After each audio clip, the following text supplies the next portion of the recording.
Hi guys, welcome back to my channel. It's your girl Sierra. So today we're talking all about grad school. Is it worth it or not? I'm pretty sure you came here for this video to find out. You're probably in a place like, maybe should I go to grad school? Shouldn't I? Pros, cons. I'm here to give you all the tea. My name is Sierra and I make videos about life post-grad, life in your 20s, or really just adulthood, lifestyle videos, and entrepreneurship. So if you like this type of content, please like and subscribe, and let's just get right into this video. So, grad school, should you go or not? This is a complex question, but I'm just going to give you my background info on when I went to grad school and what did I major in, what was my program. So, I got my bachelor's and master's from the University of Central Florida. I'll put a picture right here. It's me, my bachelor's degree, and I got my master's degree, and I graduated about almost 6 months ago.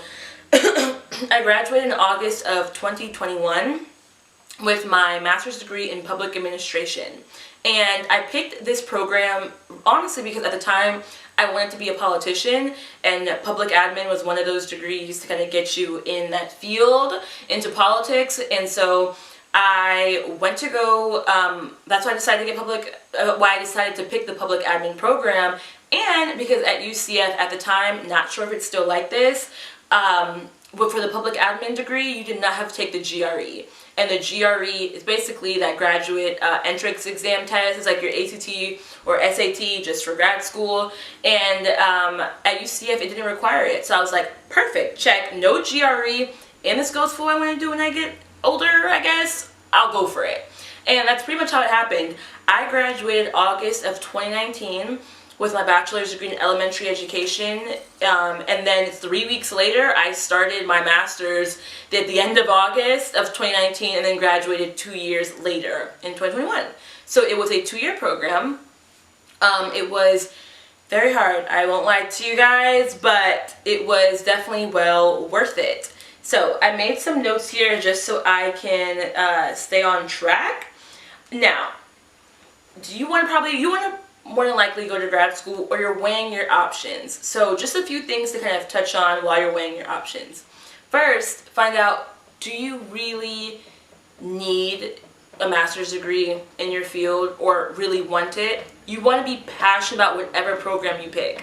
Because in undergrad, you can change your major, you have flexibility, you can really wing an undergraduate degree depending on the program, but that's in all honesty, like you really can. So that whole C's get degrees is not a thing anymore when you are in grad school, because if you fall below at 80%, you go on probation, and the second time they kick you out, they're done with you. So follow something that you're passionate about, something that you already have experience in. That's one thing that if I could go back and do, I would absolutely do it. I do feel like my public admin degree has helped me greatly, but if I can go back, I would definitely go back. Because I jumped straight into grad school without fully really knowing what I wanted to do with my life. Like, I'm not working in politics now. I may become a politician later in life, but I wish I had more time to develop what did I like, what I want to do, what is my true passion, because you're going to be doing that for 2 years straight. And if you don't like it, trust me, the work is already so exhausting and time consuming, you'll hate it. So figure out what your passion is. You need to start thinking of a timeline, okay? So what schools do you want to go to? Pick at least 3, or if you already have one, start looking at their deadlines. When are applications due? So you can have time to make sure that you have time to study for the GRE if needed, take the GRE at least twice, ask for letter of references, get the references, and then write your essay. All of that needs to be in your timeline to meet up to the deadline on when to apply. So make sure you have all of those things just kind of timed out perfectly. So start 6 months ahead before the deadline. Another thing you also want to be thinking about is how are you going to pay for grad school? I went to grad school for free, and I'll talk about that in a few minutes, but I went to grad school for free. So think about how you're going to pay for it. If you're already a working professional, these are questions you should be asking your job. Will they pay for some of my credits? the whole degree. If you're working in higher ed, so at any university and sometimes community colleges, they will pay for your master's degree. All you have to do is continue to work there and they will pay for your degree. So start thinking, how can I pay for grad school? How can I leverage my resources? Are there resources available to me? That's one thing you want to start thinking about as soon as you can. Now, how I went to grad school for free, I'm not gonna lie, it's pretty simple, but it took some work. I was a graduate assistant and a graduate teaching assistant. So as a grad student, you can, if you are hired on as a graduate student and that department has a waiver, they will pay for your tuition. The only thing I paid for is my fees. So I'll break that down for you guys. When you go to college, they charge you like tuition and fees. Those fees are fees like campus fees or activity fee. So you guys can do things for free around campus, like go to the gym for free or, you know, just do different things. So we pay to do that for free, which is kind of funny. And so my fees were about $800 at UCF. But my department, or departments that I worked for, they paid for my tuition, which was about $3,600, so $3,600. That's like a rough estimate of my tuition every semester. So $3,600 or just $800 in fees. I just paid the $800 in fees, no problem. So that's how I paid for my master's degree. So if you're a student now thinking, okay, I want to go in, start looking at every department on campus, such as the Office of Student Involvement, any teaching opportunities. What else is there? Anything in like student government, transfer and transition services. There's so many different departments.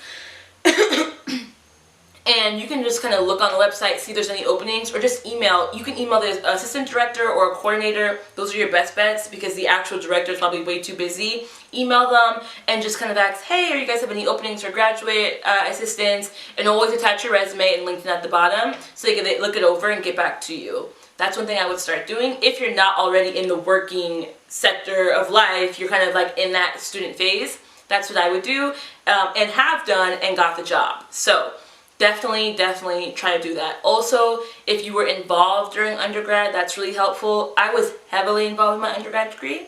I can make a video on that too, but being involved in networking does help. So I can do videos on how to network and get yourself involved in your undergrad. Now, the main question why you guys came here for, should you go? I'll be honest, grad school is exhausting, time-consuming, hard.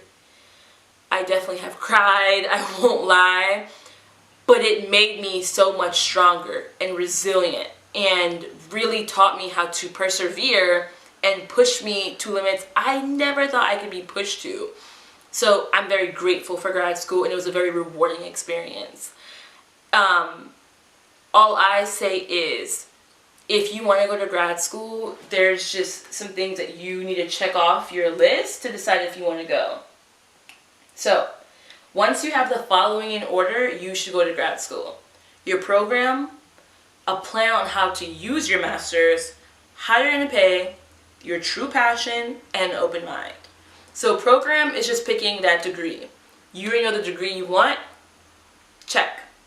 Plan on how to use your master's. My plan on how I was going to use my master's in politics was very laid out. Even though I went a totally opposite direction, it was very laid out. I knew I was going to get my master's degree.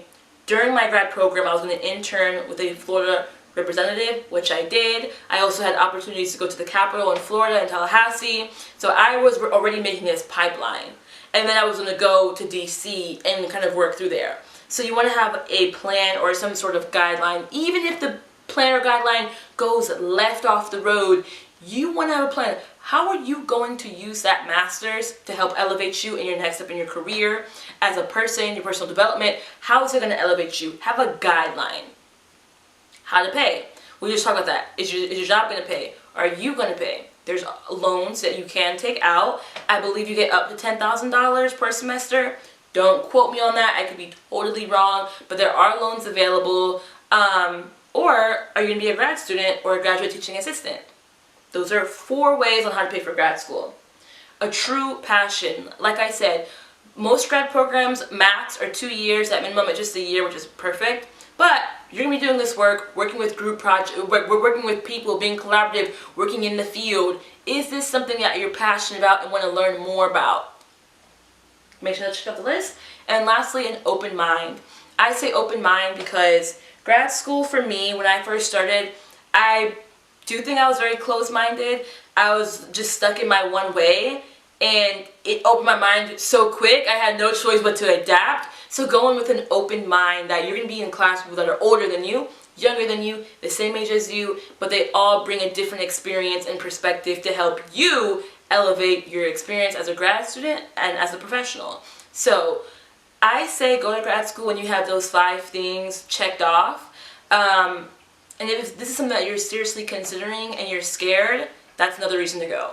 When you want to do something and you're scared, that's like the universe and your subconscious telling you to go out and do it. Push yourself. You got this. So once you have those things checked off, I definitely think you should go to grad school. It's a rewarding experience, and I hope this video was very helpful. Let me know in the comments where you guys want to go to grad school at. What is your program going to be? Let's talk about it. So thank you guys, and I will see you all later. Bye guys!